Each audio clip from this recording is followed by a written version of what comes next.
Hello, I'm Chef Ellie Espo and this is another Cooking on the Block. Okay, today we're going to make crespelle. Alright, you know what that is? Italian crepes. And you know what we're going to use to make them? We're going to make spinach cannelloni. Now, cannelloni, you can use the tubes of pasta, like you can get fresh pasta dough, and it's a little bit thicker, a little more substantial, but these are light. Melt in your mouth. You know when you make the homemade manicotti? This is it, the crespelle, okay? So, what we need flour, we need eggs, we need milk, right? Alright, so I have a cup of flour in here, and we're going to make a little well in the center, alright? And, right here, I'm going to add 2 whole eggs and 1 egg yolk, right? And we're going to mix, nice and nice, alright? No lumps. Oh, that's alright, it jumped out. I'm going to add some salt, I'm going to add some pepper, and I'm going to do another little grating of nutmeg. Okay, now we're going to make these cannellonis with delicious filling. Spinach, fresh ricotta, Parmigiano Reggiano, alright, and I'll show you that later. Now, you work this, see how it comes to a paste? Don't get nervous. You just work it, get your muscles going. Now we're going to add a cup of milk. Alright, now this is where it's going to lump up on you, but don't get nervous. You're just going to have to use your force. Real easy, okay? Now, the magic of video. I'm going to put this aside. I'm going to come out fast enough, but I have it all nice and nice here. Look. Beautiful. And see that? Nice and free of lumps. Nice and creamy. Okay? Now, I let this sit for an hour. Now, you can make this batter up to 4 days in advance. Throw it in the refrigerator, but make sure you let it come to room temperature. Okay? Now, for making the crepe part. Okay, now to make our crepeselle, we're going to need a crepe pan, okay, and I have a non-stick. I think they work the best. And we're just going to lightly butter it. I have some melted butter, okay, and that gives it a nice brown crust. Now we're going to get our pan hot, and we need 3 tablespoons of batter, and I have a little measuring cup, and I know exactly where my 3 tablespoons fall, right underneath the rim of my measuring cup. And we're going to put the batter in the pan and tilt it, so you want to coat the whole diameter of your crepe pan, okay? Put it back on the stove. Once you get cool with it, you just keep going. It goes real easy and fast. And you just want to let it stay. It's not going to stick. Make sure you have a silicone spatula so you can kind of help flip it so your fingers don't burn. It's almost done. You just want it to set, and you're going to flip it over and give it a nice brown on the other side. You can kind of tell it's almost ready.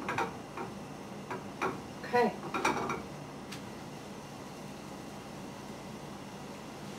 There we go.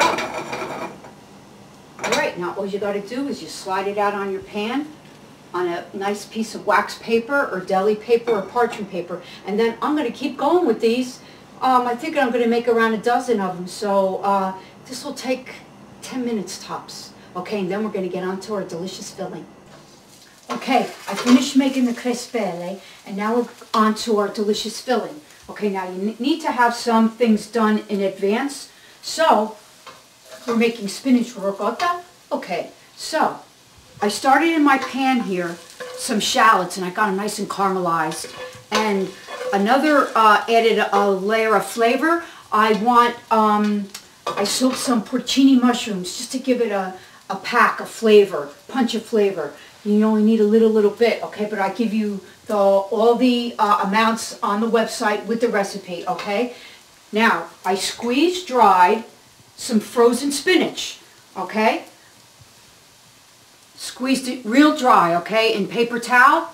Perfect. We're going to add it to our pan, and we're just going to get the flavor in there into the spinach with a little bit of the extra virgin olive oil and the shallots and the porcini mushrooms, okay? And I'm going to hit it with a little salt and cracked pepper, alrighty? Now, the filling is so easy, right? Okay.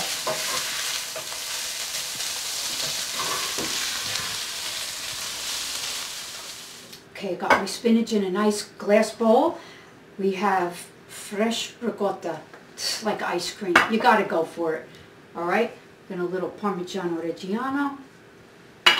Okay? Now, you also need to have on hand a nice bechamel. And you know what a bechamel is. It's that white sauce, you know, and I'll have the recipe on the website for everything. Okay, now I added a little bit to my spinach, get it a little bit on the creamy side, but also our creaminess is going to come from the fresh ricotta. Look at that.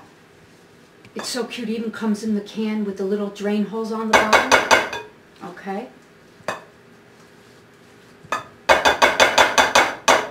Alright. Give that a good mix. And I think we're ready to roll these babies. Okay, now we're ready to stuff these babies, okay? And I just want you to see how beautiful our crispeles are. Look at, nice and lacy, they're light, and they got nicely browns. Okay, so you put the good side down, because when you roll it, you want them to look pretty like that. Okay, so we take a nice big glob, tablespoon's worth, okay? And we just spread it across. Now, you know, you can do these for manicotis too. Don't forget, just top it with a marinara sauce. Okay? Yeah. I have extra, so I'm going to keep going with them later. But I want to finish these guys for you so I can pop them in the oven.